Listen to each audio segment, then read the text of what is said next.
महाभारत का समय था। कुरुक्षेत्र की युद्ध भूमि पर धृतराष्ट्र और उनके सचिव संजय के बीच एक संवाद हुआ। धृतराष्ट्र, जो कौरवों के पिता थे, अपने पुत्रों की विजय के प्रति अत्यधिक संदेह में थे। इस संदेह को दूर करने के लिए उन्होंने संजय से पूछा, हे संजय, धर्मभूमि कुरुक्षेत्र में युद्ध की इच्छा से एकत्र हुए मेरे तथा पांडु के पुत्रों ने क्या किया? संजय, जो महर्षि वेदव्यास के शिष्य थे, ने धृतराष्ट्र को बताया कि उनके पुत्र और पांडव युद्ध के लिए तैयार हो रहे थे। कुरुक्षेत्र, जिसे वैदिक युग से ही एक पवित्र तीर्थस्थल माना जाता था, अब युद्ध भूमि बन चुका था। भगवान श्री कृष्ण स्वयं अर्जुन के पक्ष में वहां उपस्थित थे, जिससे धृतराष्ट्र और भी चिंतित हो गए। अर्जुन ने जैसे साक्षात भगवान श्री कृष्ण से गीता सुनी और उसके उपदेश को ग्रहण किया, उसी प्रकार की अनुभूति का अनुभव भगवद गीता में किया जा सकता है। मनुष्य को श्री कृष्ण के भक्त की सहायता से गीता का अध्ययन करना चाहिए। यदि कोई भाग्यशाली व्यक्ति गुरु परंपरा से बिना किसी स्वार्थ के भगवद गीता को समझ पाता है, तो वह समस्त वैदिक ज्ञान और विश्व के शास्त्रों के अध्ययन को पीछे छोड़ देता है। भगवद गीता में अन्य शास्त्रों की सारी बातें मिलती हैं, बल्कि ऐसी बातें भी मिलती हैं जो अन्यत्र नहीं मिलती। यही गीता का विशिष्ट मानदंड है, क्योंकि स्वयं भगवान श्री कृष्ण द्वारा उच्चरित होने के कारण यह पूर्ण आस्तिक विज्ञान है। कुरुक्षेत्र को धर्मक्षेत्र कहा गया क्योंकि भगवान श्री कृष्ण स्वयं वहां उपस्थित थे और यह माना जाता था कि धर्म के पक्ष में विजय होगी। जहां जहां भगवान कृष्ण होते हैं, वहीं लक्ष्मी भी होती है। जब भगवान हमारे साथ होते हैं, तो विजय निश्चित होती है। भगवान कृष्ण को ऋषिकेश कहा गया है क्योंकि वे सभी इंद्रियों के स्वामी हैं। सभी जीव उनके अंश हैं, इसलिए उनकी इंद्रियां भी भगवान की इंद्रियों का हिस्सा हैं। निर्विशेषवादी इस तथ्य को मानने में असमर्थ होते हैं और इसलिए जीवों को इंद्रिय रहित कहने की कोशिश करते हैं। भगवान सभी जीवों के हृदय में स्थित होकर उनकी इंद्रियों का निर्देशन करते हैं।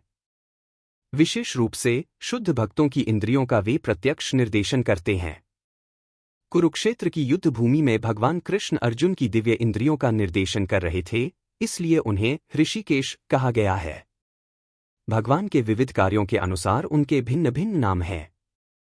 जैसे मधुसूदन क्योंकि उन्होंने मधु नामक असुर को मारा था, गोविंद क्योंकि वे गौवों और इंद्रियों को आनंदित करते हैं, वासुदेव क्योंकि वे वसुदेव के पुत्र हैं, देवकीनंदन क्योंकि उन्होंने देवकी को माता के रूप में स्वीकार किया, यशोदानंदन क्योंकि उन्होंने वृंदावन में यशोदा के साथ बालीलाएं की, और पार्थसारथी क्योंकि वे अर्जुन के सारथी बने।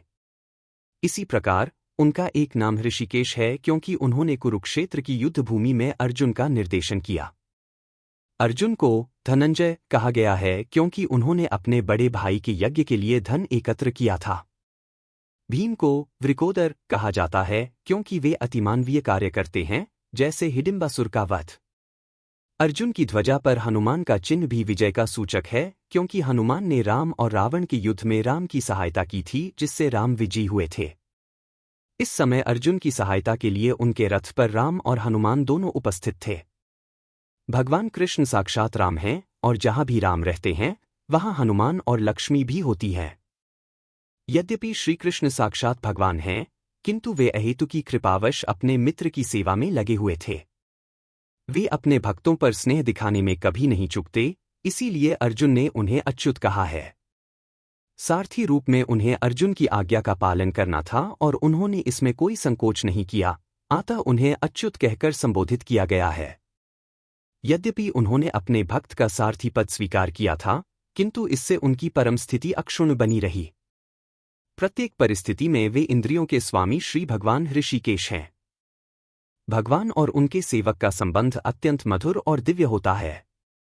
सेवक स्वामी की सेवा करने के लिए सदैव उद्यत रहता है और भगवान भी भक्त की कुछ न कुछ सेवा करने की कोशिश में रहते हैं। वे इसमें विशेष आनंद का अनुभव करते हैं कि वे स्वयं आज्ञादाता न बने अपितु उनके शुद्ध भक्त उन्हें आज्ञा दें। चूंकि वे स्वामी हैं, अतः सभी लोग उनके आज्ञापालक हैं और उनके ऊपर उन्हें आज्ञा देने वाला कोई नहीं है। किंतु जब वे देखते हैं कि उनका शुद्ध भक्त आज्ञा दे रहा है, तो उन्हें दिव्य आनंद मिलता है, यद्यपि वे समस्त परिस्थितियों में अच्युत रहने वाले हैं। भगवान का शुद्ध भक्त होने के कारण अर्जुन को अपने बंधु बांधवों से युद्ध करने की तनिक भी इच्छा न थी, किंतु दुर्योधन द्वारा शांतिपूर्ण समझौता न करके हठधर्मिता पर उतारू होने के कारण उसे युद्धभूमि में आना पड़ा। अतः वह यह जानने के लिए अत्यंत उत्सुक था कि युद्धभूमि में कौन कौन से अग्रणी व्यक्ति उपस्थित हैं। यद्यपि युद्धभूमि में शांति प्रयासों का कोई प्रश्न नहीं उठता, तो भी वह उन्हें फिर से देखना चाह रहा था और यह देखना चाह रहा था कि वे इस अवांछित युद्ध पर किस हद तक तुले हुए हैं। दुर्योधन और धृतराष्ट्र की सांठगांठ से पांडवों के राज्य को हड़पने की योजना सर्वविदित थी। जिन लोगों ने दुर्योधन का पक्ष लिया था, वे भी उसी के समान धर्मा माने जाते थे।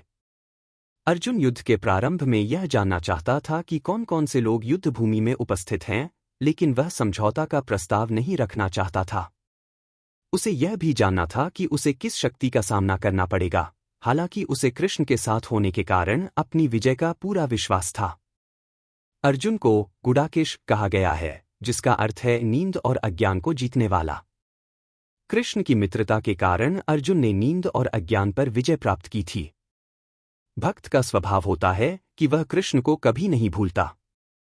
चलते फिरते या सोते हुए भी भक्त कृष्ण के नाम, रूप, गुणों और लीलाओं का चिंतन करता रहता है। इसे कृष्ण भावनामृत या समाधि कहते हैं। अर्जुन के मंतव्य को समझकर ऋषिकेश कृष्ण ने रथ को सेनाओं के बीच में खड़ा कर दिया। भगवान कृष्ण, जो सभी जीवों के परमात्मा हैं, अर्जुन के मन की स्थिति को भली भांति जानते थे। इस प्रसंग में ऋषिकेश शब्द का प्रयोग इस बात को दर्शाता है। पार्थ शब्द, जो पृथा, कुंती के पुत्र के रूप में अर्जुन के लिए प्रयुक्त हुआ है, यह भी महत्वपूर्ण है। कृष्ण ने अर्जुन का सारथी बनना स्वीकार किया था क्योंकि वह उनके पिता वसुदेव की बहन पृथा का पुत्र था। जब कृष्ण ने अर्जुन से कुरुओं को देखो कहा, तो उनका अभिप्राय था कि अर्जुन को अपने संबंधियों का सामना करने के लिए तैयार रहना चाहिए। युद्धभूमि में अर्जुन ने अपने संबंधियों को देखा। इस दृश्य से अर्जुन करुणा से अभिभूत हो गया।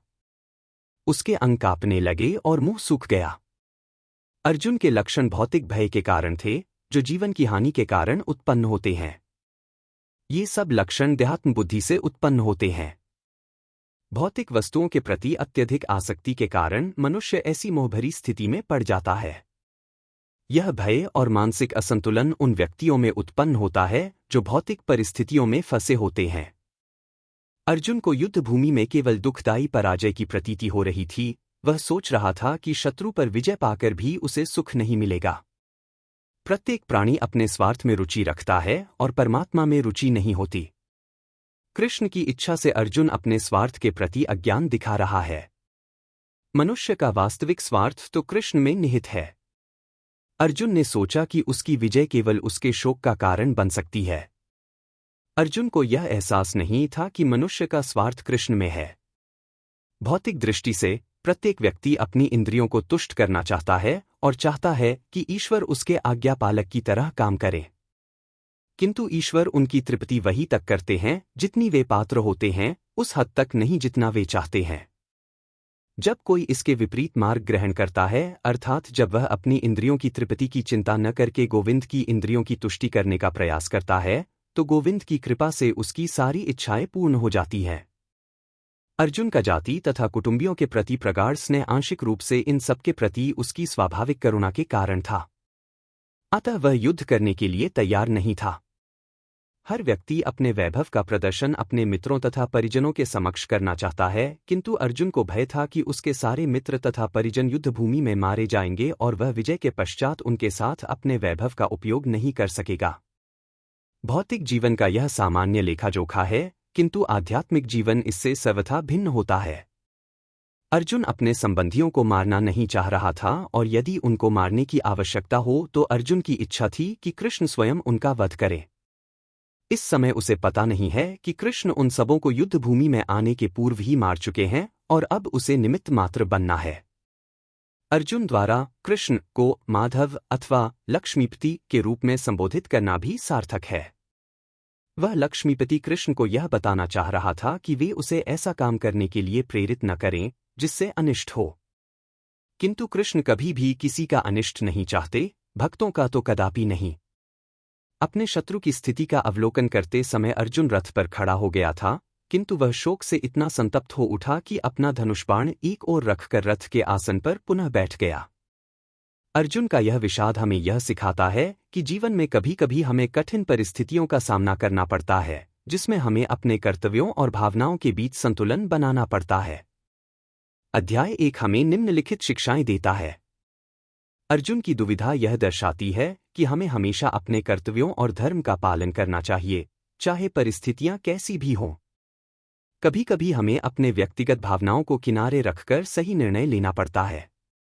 जीवन में संघर्षों का सामना करने के लिए हमें आत्मसमर्पण और आत्मविश्वास की आवश्यकता होती है।